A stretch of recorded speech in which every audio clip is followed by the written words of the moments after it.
Hi everybody, I'm Jeremy Beagle and I'd like to welcome you to another episode of Risen Faith Ministries. You know, when I lived in Oregon, I decided to try my hand at doing stand-up comedy. And there was no comedy clubs in Eugene, so I started doing these open mics at bars, where sometimes I was the only comedian in a whole room full of musicians. And that was interesting in itself. But I was at this bar called Mulligan's, and I had about 20 friends come out. This was my first time ever doing stand-up by it.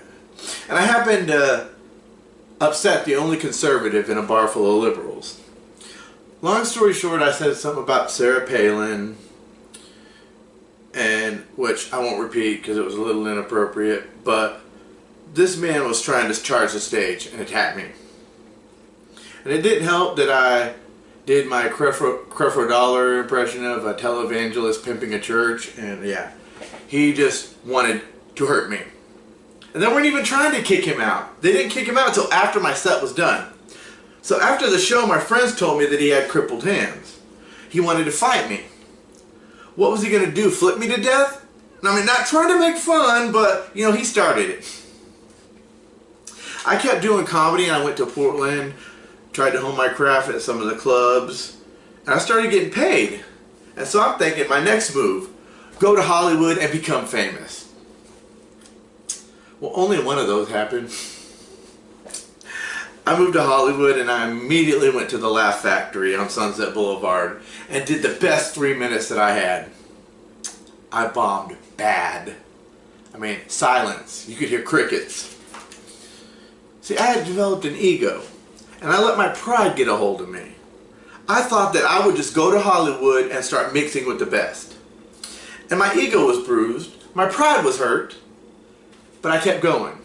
In Philippians 2:3 it reads, "Do nothing out of selfish ambition or conceit, but in humility consider others as more important than yourselves."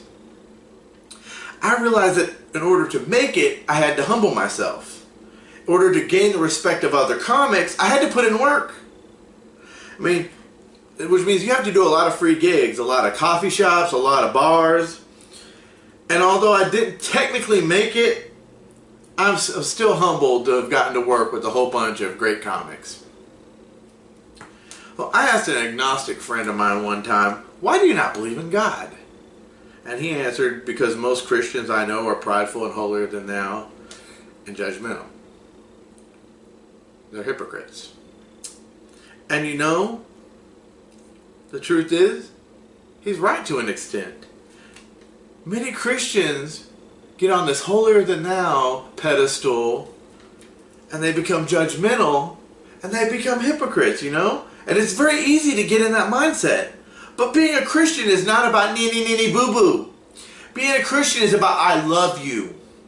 Being a Christian is about loving one another as Jesus has loved us, as God loved us. I mean, Jesus hung out with sinners. Why? It was the sinners that needed him most. And some Christians are the first to throw stones before dealing with their own sin. In John 8, the Pharisees are getting ready to stone this woman for committing adultery. And they wanted to fulfill the commandment of Moses, but they were also trying to trap Jesus. And Jesus started drawing in the sand, and he said, "The one without sin among you should be the first to throw a stone at her." All the Pharisees just walked away. I mean, Jesus then asked the woman, "Is there anybody here?" No. Nobody is here to condemn her. So now, he says that he doesn't condemn her and to go and sin no more. In Matthew 7:1-2, Jesus goes further on the subject. "Do not judge so that you won't be judged, for you will be judged by the same standard." This is powerful stuff here. I mean, we will be judged by the same standard that we judge others. In verse 3 and 4, he continues, "Why do you look at the splinter in your brother's eye, but don't notice the beam of wood in your own?" So many times we worry about what others are doing and fail to concentrate on what we're doing. There's a word for that. And Jesus says in verse 5, hypocrite. And that was an exclamation. First, we should deal with our own sins so we are more spiritually capable of helping our brothers and sisters. As with the story that I told about my comedy, I had to humble myself. I had to put my pride on the back burner. None of us want to be prideful Christians. We're all called to be humble Christians. And it starts with loving one another as Jesus has loved us. Thank you guys so much for tuning in. Please hit that like and subscribe button. God bless you all, and you guys have a great week.